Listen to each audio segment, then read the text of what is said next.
The sound of splintering wood is not exactly what a man wants to hear before breakfast. Yet there it was again, my ranch gate groaning like an old soldier as Karen's shiny white SUV barreled straight through it like she owned the place. For her, my land wasn't property. It was a shortcut. She didn't wave. She didn't ask. She just blasted past with her sunglasses on like some queen of suburbia. The first time I thought it was a mistake. The second time I thought she was testing me. By the third I knew she was daring me.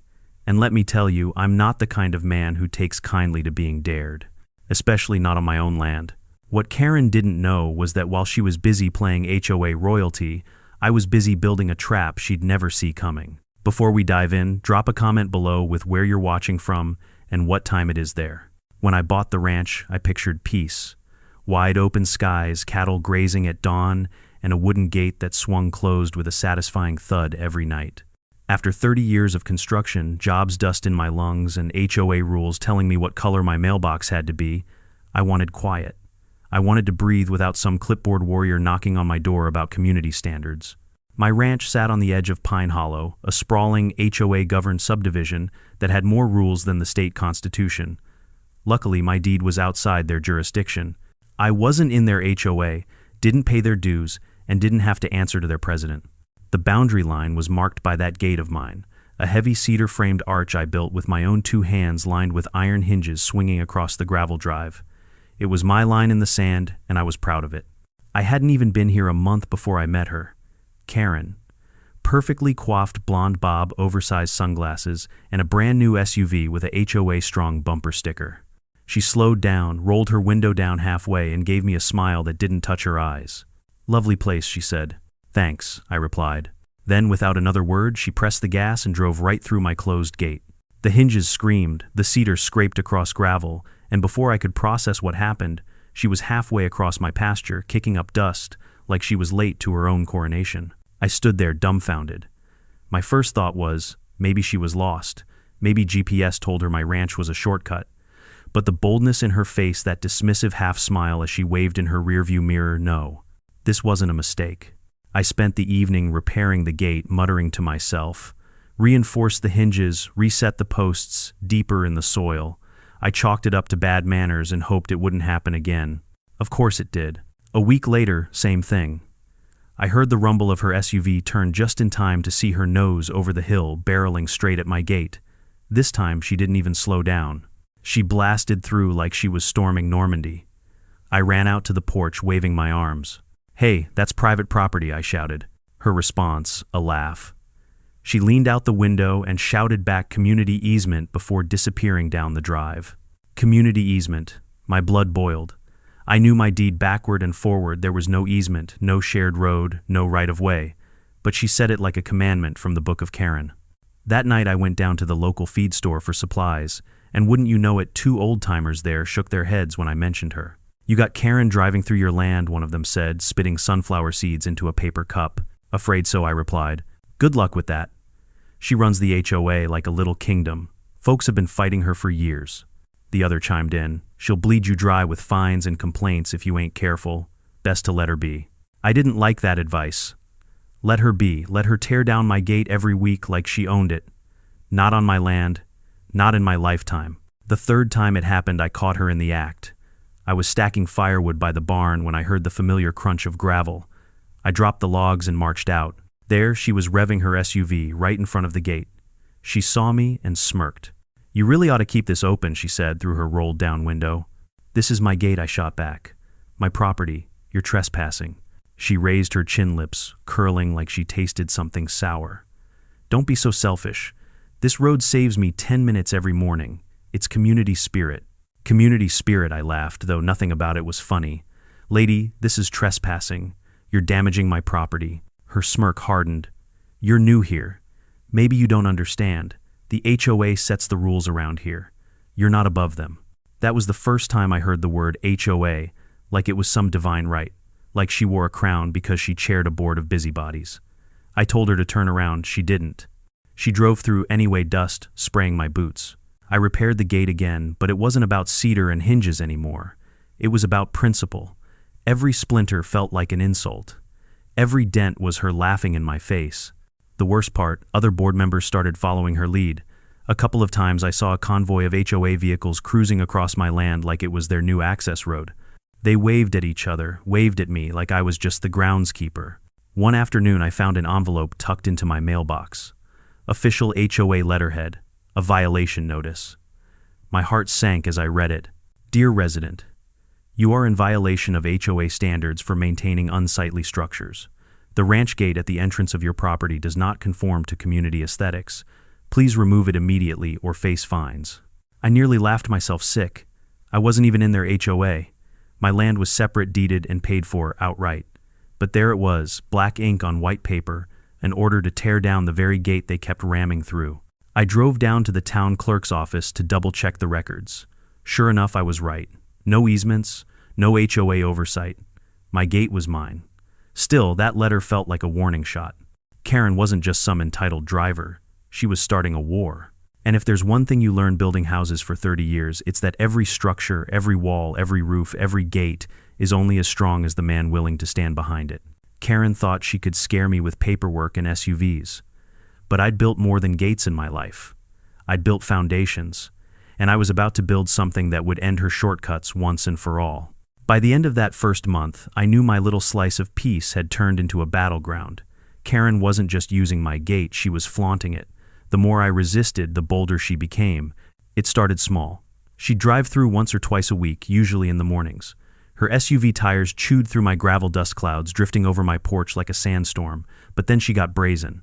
Afternoons, evenings, even late at night. I'd be out back feeding my horses and hear the low growl of her engine in the distance. Sure enough, headlights would pierce through the dark, my gate swinging open like some toll booth she refused to pay. One Sunday morning, I decided to block her path by parking my old Chevy pickup right inside the gate. I figured if she wanted her shortcut, she'd at least have to look me in the eye. I sat on the tailgate, sipping coffee, waiting. Didn't take long. Dust on the horizon, then the familiar shape of her SUV barreling down the road. She slowed when she saw me, then leaned out her window with that same smug grin.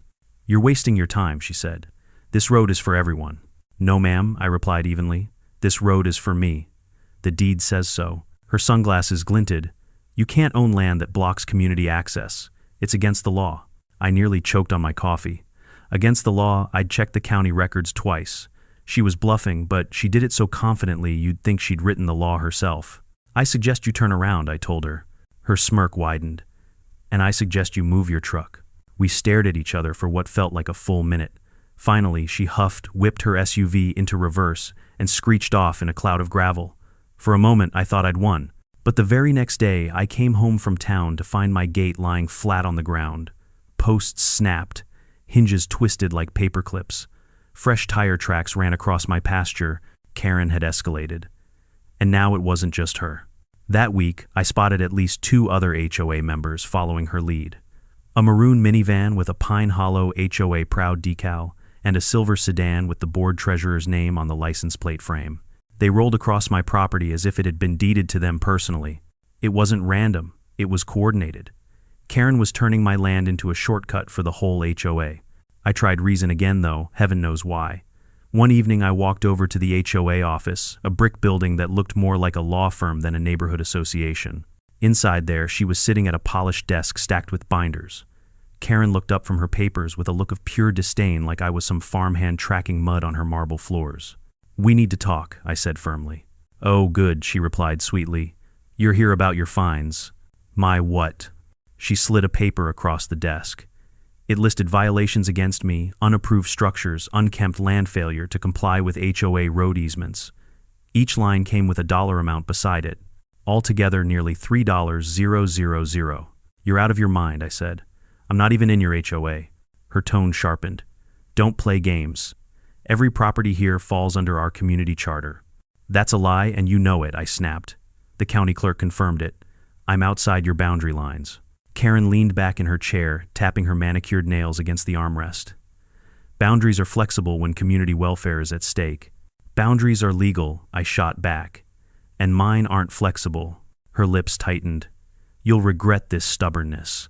That was the moment I realized we weren't just having a disagreement. This was a war of attrition. She'd find me, harass me, intimidate me, anything to break me down until I gave in. And she had allies. Later that week, I was fixing fence posts when one of her board members, a wiry man with a clipboard, marched up like he owned the place. "Sir, you can't keep rebuilding this gate," he announced. "HOA has voted. The road stays open." I wiped the sweat off my forehead. Funny I don't recall voting in your HOA. Because I'm not in it. He scribbled something on his clipboard. "Failure to comply will result in further penalties." I laughed, but there wasn't humor in it. "You'll need more than a clipboard to scare me, pal." He stomped off, muttering, "Karen will handle you." And handle me she did. One night, around midnight, I was jolted awake by the sound of splintering wood. I grabbed my flashlight and stormed out. There it was again, the gate demolished. And in the distance, Karen's SUV taillights shrinking into the night. This time she didn't even bother pretending. No words, no excuses, just pure defiance. I stood in the dark, fists clenched, looking at the wreckage. The cedar planks I'd cut, the hinges I'd welded, all scattered like matchsticks.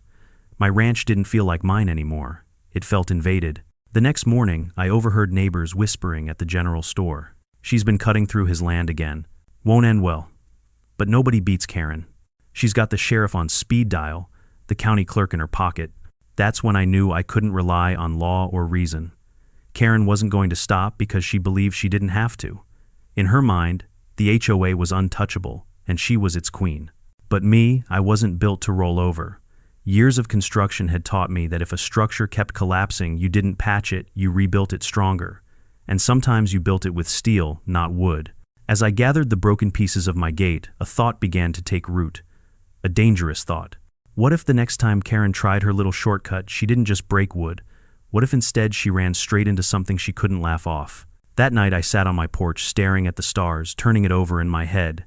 Karen thought she was playing a game of fines and notices, but I was done playing. I was going to set a trap, and when she hit it, she'd never forget it. By now, every time I heard the low growl of an SUV engine, my pulse spiked. Karen had gotten under my skin in a way few people ever had. It wasn't just about a gate anymore. It was about ownership, respect, and whether a man's land was truly his own when someone else decided they had a right to it. The morning after she smashed the gate again, I found another envelope in my mailbox. This one wasn't even subtle. Notice of violation: ranch entrance obstructs community traffic. Remove gate within 7 days or face daily fines of $250. I stood there on the porch, letter trembling in my hand. I wasn't even in their HOA. Yet somehow they thought slapping fake fines on me would break me. That same afternoon, Karen herself marched up to my porch, clipboard in hand, heels clicking on my wooden steps like she was walking into a courtroom she already owned. "You've been warned," she declared, waving the paper. "Take down that gate or the HOA will escalate legal action." I leaned against the doorframe, arms crossed.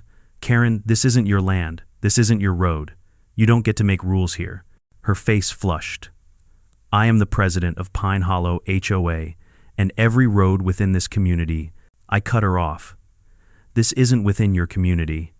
My deed proves it." For a second, I saw her falter. But Karen wasn't the type to admit defeat. She straightened her blazer and jabbed the paper toward my chest. "You're a selfish man," she hissed. "You're denying your neighbors access. This road is a public benefit." I couldn't help but laugh. "You mean it's a shortcut for your morning coffee runs? Don't dress it up as some noble cause." Her eyes narrowed, venomous. "You'll regret this." Then she turned on her heel and stormed off. The next week was a circus. HOA board members began inspections of my ranch. Men with clipboards showed up, uninvited, peering over my fence like vultures. They snapped photos of my barn, my livestock, even the hay bales stacked out back. I confronted one of them, a wiry fellow with sunken eyes and a smirk, and he had the audacity to say, "Documenting violations." Violations of what I demanded. Community standards. I barked out a laugh. "This isn't your community." He didn't even answer, just scribbled something down and left. That night, as I sat on my porch, I heard tires crunching over gravel again. Karen's SUV headlights cut through the dark. She didn't slow down at the gate, she rammed through what little repair I'd managed. My dogs barked, my horses spooked. She floored it across my land, then disappeared into the night. Something inside me shifted. That was the moment irritation hardened into resolve. The breaking point came 3 nights later. It was close to midnight when I heard the screech of tires and the crash of wood splitting. I stormed outside, shotgun slung over my shoulder, more for show than for use. By the time I got to the drive, my gate was once again in pieces, only this time Karen wasn't alone. 3 cars had plowed through. Hers in the lead, 2 HOA board members behind. They hooted like teenagers, sneaking into a fairground, headlights bouncing across my pasture. I shouted until my voice cracked, but they didn't stop. They were making a point my land was theirs now. The next morning I went into town to complain at the sheriff's office. The deputy listened, chewing on a toothpick, then shook his head. "Without video proof, it's your word against theirs," he said. "And you know Karen's got influence. She'll spin it as you blocking a community road." So that was that. No help from the law. I drove home fuming, gripping the steering wheel so hard my knuckles ached. If the law wouldn't protect me, I'd protect myself. The following evening, as I hammered the last hinge onto a makeshift replacement gate, Karen showed up again. This time, she didn't bother with pleasantries. "You're wasting your time," she said, stepping out of her SUV. "We'll keep driving through until that gate is gone. Accept it." I straightened up, sweat dripping down my back. "You think you own me? Think again. This is my land and I'll defend it." Her smile was cold practiced. "We'll see. The board is meeting tomorrow. We're voting to remove your gate permanently, with or without your consent." I stared at her for a long moment, then leaned forward just enough to let her know I meant every word. "You may have your board, Karen, but I've got something better, a backbone, and a plan." Her eyes flickered with something, maybe doubt, maybe curiosity, before she slipped back into her SUV and drove off. That night, sitting at my kitchen table, I sketched ideas on scrap paper. Wood wasn't working, hinges weren't working. If I wanted Karen to stop, I needed something she couldn't muscle through with horsepower and arrogance. Something that bit back. Steel, reinforcement, hidden defenses. The more I thought, the clearer it became. This wasn't about a gate anymore. It was about a trap. A structure that wouldn't just stop her, it would humiliate her. I chuckled to myself, the sound low and dangerous. For weeks, Karen had been treating my land like her personal speedway, but soon enough she'd learned that some gates don't just swing open, some gates bite. By the time I blew out the lantern and headed to bed, my mind was set. The power struggle was over. I was done reacting, done repairing. The next move would be mine. And when Karen came barreling through again, she'd discovered just how bad it feels to underestimate a man who's had enough. I woke up before dawn the next day with a clarity I hadn't felt in weeks. Enough was enough. Karen and her little HOA posse thought they had me cornered, but they'd forgotten one simple fact. I wasn't a man who gave up. I was a builder. I'd spent 3 decades on job sites, raising homes from nothing, fixing beams that had rotted through, pouring foundations that outlasted storms. If I could build a house to withstand a hurricane, I sure as hell could build a gate to withstand Karen. But this wouldn't just be a gate, this would be a trap. I started with the basic steel. Not the flimsy aluminum junk you'd find at Home Depot, but industrial-grade beams I'd salvaged years ago from a demolition job. They'd been sitting behind my barn gathering dust, but now they gleamed with purpose. Next came the posts. Instead of cedar, I drilled down and sank 6-foot steel posts into concrete footings reinforced with rebar cages. Each post could withstand thousands of pounds of force. I made sure of it. I welded crossbars, angled supports, and hidden reinforcements that turned the frame into something closer to a fortress gate than a ranch entrance. Then I layered the front with thick cedar planks so from a distance it still looked like my old humble wooden gate. But behind that rustic disguise was a wall of steel. And I wasn't done. See, stopping Karen's SUV wasn't enough. I wanted to end the shortcut once and for all. So I got creative. I dug shallow trenches just beyond the gate and filled them with tire-popping surprises, hardened steel spikes set into concrete troughs camouflaged beneath gravel. If someone tried to ram through again, the gate would hold them, and the spikes would shred their tires like paper. It was a design born of frustration but refined with precision. Every measurement exact, every weld perfect. I worked through the night's lantern light, flickering against steel sweat running down my back. My dogs lay nearby, heads resting on their paws, watching as if they knew their master was preparing for battle. Neighbors passed by on the main road, curious. 1 or 2 stopped to chat. "You fixing that gate again?" one asked. "Not fixing," I said with a grin. "Upgrading." They raised their eyebrows, but no one pressed further. Around here, you learn not to meddle in another man's feud. Of course, word got back to Karen. 3 days into my project, I caught her SUV parked just beyond the property line, engine idling. She watched me through tinted windows, cell phone in hand, likely recording. I kept working, hammer ringing against steel, ignoring her glare. Finally, she rolled down her window. "You really think you can stop progress?" she sneered. I didn't even look up. "No, but I can stop you." Her laugh was sharp, brittle. "We'll see. The board meets tomorrow. We're filing an injunction." "Good luck," I muttered, sparks flying as I welded another seam. She drove off tires, spitting gravel in protest. That night, my buddy Hank stopped by. Old rancher face weathered like leather hands, calloused from decades of fence mending. He leaned against the post watching me work. "You're playing with fire, you know that," he said. "I know. She's got the sheriff on speed dial.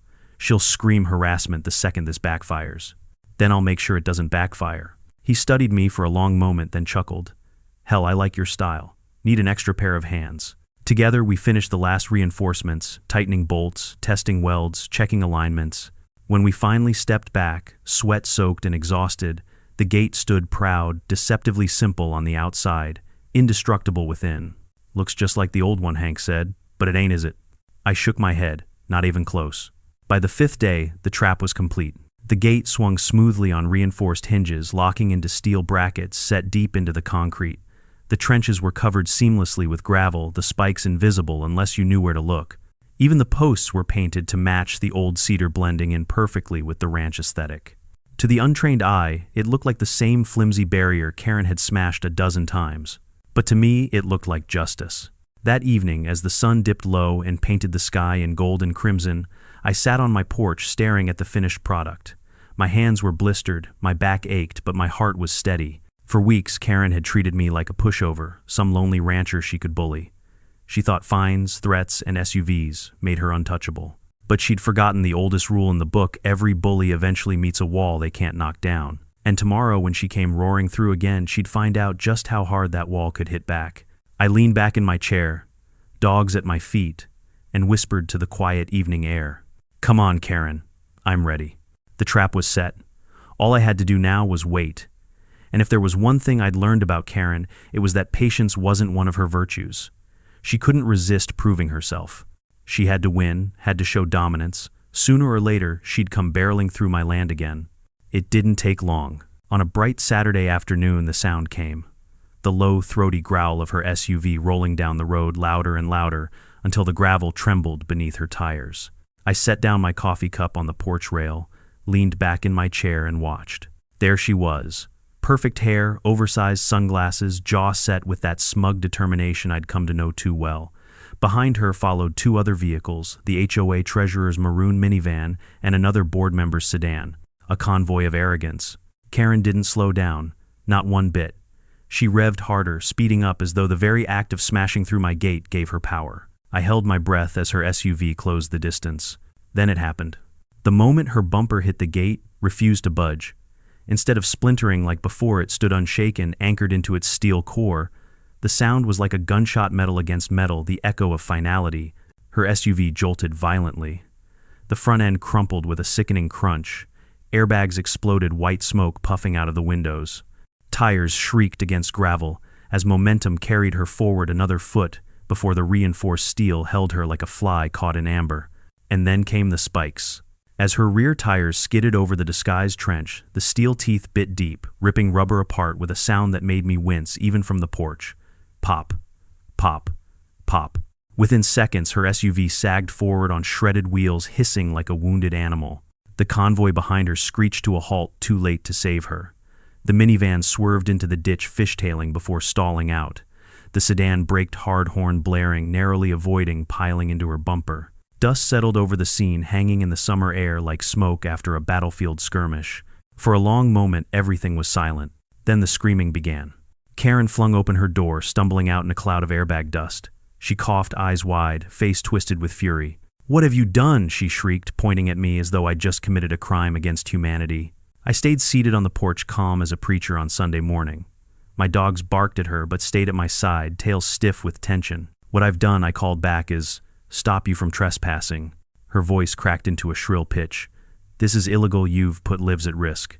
I stood slowly, walked down the steps, and approached the wreck. The closer I got, the clearer the picture. Her SUV's bumper bent like a crushed soda can, airbags drooping, fluids dripping onto the gravel. It was a mess. But me, I smiled. "You were warned," I said evenly. "Over and over. You chose this." She stomped her heel into the ground, trembling with rage. "You're finished. The HOA will bury you in lawsuits." I raised an eyebrow. "On what grounds?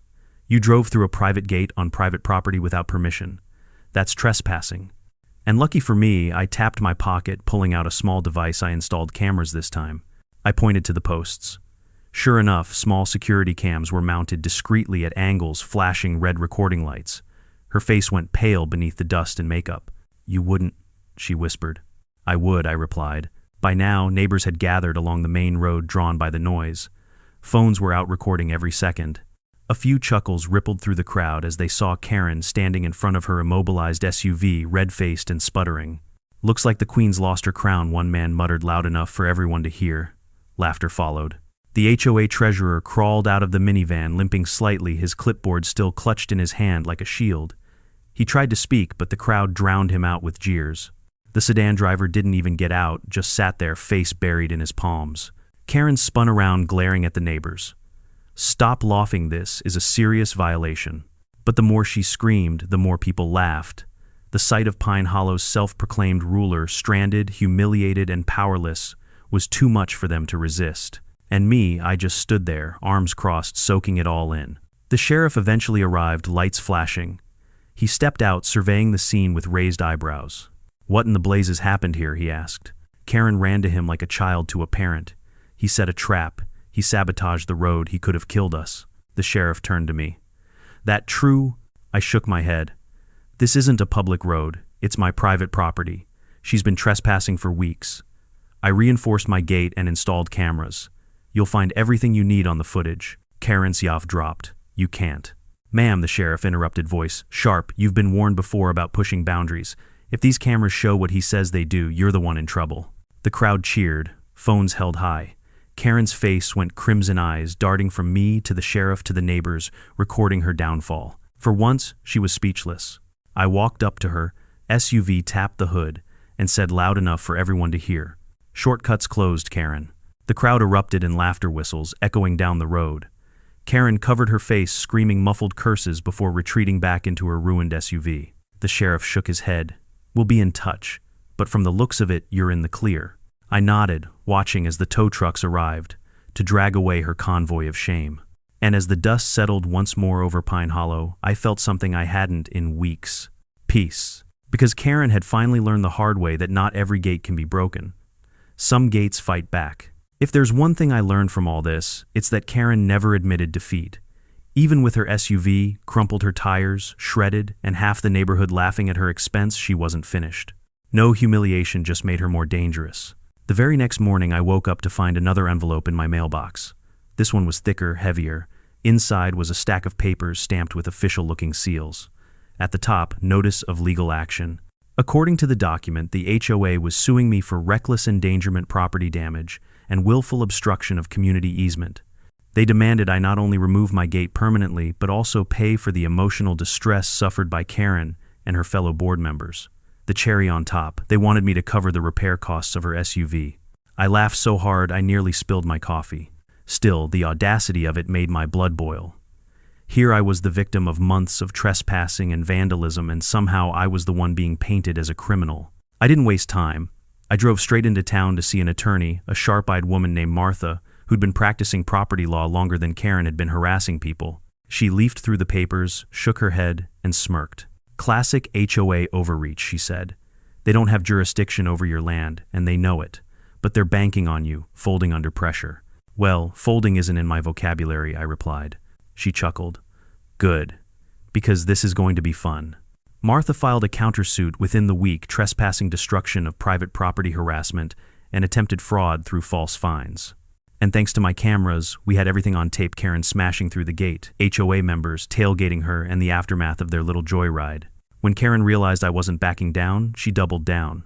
2 days later, I came home to find a group of board members standing outside my gate with clipboards, shouting loud enough for the whole street to hear. "This man is dangerous," one cried. "He set a trap that could have killed children. Unsafe structures violations everywhere," another added. Karen herself stood in the center, waving papers like a general rallying her troops. "We cannot allow one stubborn man to endanger our community. He will pay for what he's done." Neighbors gathered, but unlike before, the crowd didn't side with her. They murmured among themselves, some shaking their heads, others recording on their phones. The tide was turning. I stepped onto my porch, arms crossed, and raised my voice. "You all want the truth. Watch the footage. Every single time she plowed through that gate, every fake fine, every trespass, it's all on camera." Then I pointed to the crowd. "You've all seen it with your own eyes. This isn't about safety. This is about control. Murmurs turned into shouts. Someone yelled, "We're tired of the HOA bullying us." Another chimed in, "You tell him, neighbor." Karen's face paled beneath her makeup, but she held her ground, shrieking, "Lies, all lies." But the damage was done. The cracks in her kingdom were showing. The court hearing was where it all truly unraveled. Karen arrived in a bright red suit, armed with a stack of binders, her board members trailing behind her like nervous ducklings. She strutted into the courtroom as if she owned it, smiling to the spectators like a politician at a campaign rally. When the judge called the case, Karen's lawyer launched into a dramatic speech about how I'd endangered the welfare of the community with my booby-trapped gate. They painted me as some unhinged recluse obsessed with defending imaginary property rights. Then Martha stood, calm, precise, deadly. "Your Honor," she began, "the evidence will show that my client's property lies outside of HOA jurisdiction. These fines and claims are fraudulent. And as for endangerment, the only danger here was caused by the reckless trespassing of the HOA president and her associates." She clicked a remote and the courtroom screens lit up. Video footage rolled Karen's SUV slamming into the gate, tires bursting on the spikes, neighbors laughing in the background. Then the earlier clips played every time she rammed through every arrogant smirk, every shouted, "Community easement." By the end, the courtroom was buzzing. Even the judge raised an eyebrow, unimpressed with Karen's antics. When Karen herself was called to testify, she melted down. "I am the president," she screamed at one point, pointing at me. "He can't defy me. He can't defy the HOA." The judge slammed his gavel. "This is a court of law, not your board meeting. Sit down." Her credibility was shredded in seconds. The ruling came swift and sharp. The court dismissed the HOA's claims entirely. Instead, the judge ordered the HOA to pay damages for trespassing and property destruction. Karen herself was fined for harassment and reckless driving. And as the cherry on top, the footage was admitted into the public record, meaning it could be requested and leaked, which it was. Within a week, clips of Karen's SUV slamming into my gate went viral on social media. The internet had a field day. Memes sprouted up overnight, HOA Karen versus the gate of justice. One clip even got edited with dramatic music freezing on her shocked face as the caption read, "You shall not pass." The humiliation was complete. Back in Pine Hollow, the fallout was brutal. Neighbors who had long been silent finally spoke up. Stories of Karen's bullying poured out bogus fines, threats, intimidation tactics. Board members resigned one by one, unwilling to sink with her ship. By the month's end, the HOA's reputation was in shambles, its funds drained by legal fees and Karen. Karen was left isolated, her power gone, her influence shattered. And me, I sat on my porch one evening watching the sun sink behind my newly indestructible gate, sipping coffee with the sweet taste of victory. The war wasn't just won, it was exposed. After the dust of the courtroom settled, Pine Hollow felt like a different world. For the first time since I'd moved in, my mornings were quiet. No rumble of Karen's SUV. No convoy of HOA board members treating my ranch like their personal freeway. Just the wind in the grass, the soft nicker of horses, and the creak of my porch chair as I sipped my coffee. It felt like peace, the kind of peace I dreamed of when I bought this land. But as sweet as the silence was, I knew better. With people like Karen, silence wasn't surrender, it was regrouping. So I stayed vigilant. Weeks passed, though, and the most I saw of her was a blur of blonde hair as she slunk into her house, avoiding the neighbors' eyes. Word was spreading fast. Folks in Pine Hollow whispered about her fall from grace.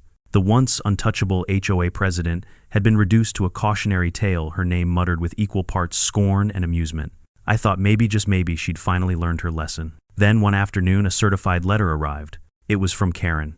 She was offering a settlement if I agreed to take down my menacing gate and allow limited community passage. She'd drop any remaining complaints. She even dressed it up in polite language, all about moving forward and healing divisions. I laughed out loud.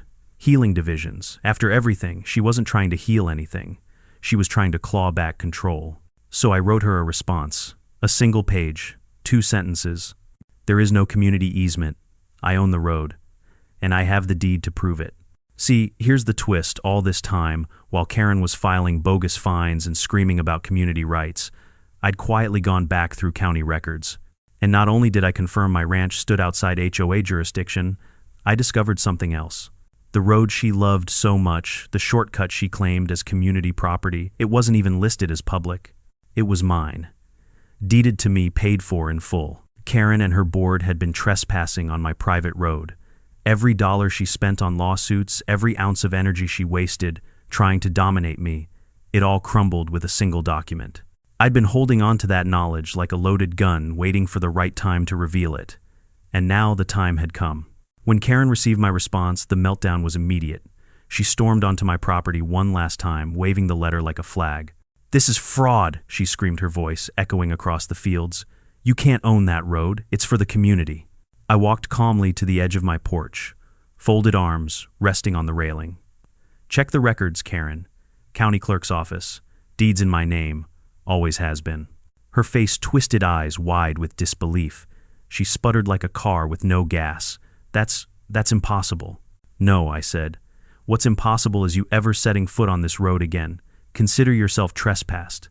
Neighbors had gathered again, phones in hand, recording every word. And when Karen realized she was outnumbered, outrecorded, and out of power, something in her broke. She let out a strangled scream, stomped her heel into the dirt, then spun around and stormed off for the last time. From that day forward, Karen never drove through my gate again. The HOA, stripped of its tyrant leader, limped along quietly, its remaining members more interested in trimming hedges than bullying ranchers. And me. My ranch finally became the sanctuary I'd imagined. The gate stood tall, stronger than ever, guarding not just my land but my dignity. Every time I walked past it, I smiled. Not just because I'd won, but because I'd done it the right way. I hadn't stooped to Karen's level of intimidation and lies. I'd built something unbreakable, stood my ground, and let the truth do the rest. Sometimes justice doesn't arrive in the form of sheriffs or judges. Sometimes it comes in the shape of a gate that refuses to fall, no matter how many times. Arrogance tries to break it down. And for me, that was the sweetest victory of all. Looking back now, I realize this story wasn't just about a gate, or an SUV, or even a woman named Karen. It was about boundaries and the courage it takes to defend them. Life will always have people like Karen. Folks who think rules don't apply to them, who try to push past your lines, laugh at your warnings, and act like your no means nothing. They'll test your patience. They'll push and push until you either break or you build something stronger. I chose to build. And that's the lesson I want to leave with you. In life, your gate might not be made of wood and steel. It might be your time, your energy, your dignity, or your peace of mind. But whatever it is, don't let anyone trample through it just because they think they can. Set your boundaries, reinforce them, and when someone refuses to respect them, don't back down, because at the end of the day, respect isn't given, it's earned, and sometimes you have to demand it. So, I'll ask you this, what's the gate in your life that you need to protect? Drop your answer in the comments. And if you enjoyed this story, hit that subscribe button, because trust me, there are plenty more HOA battles, Karen dramas, and tales of sweet, sweet revenge coming your way.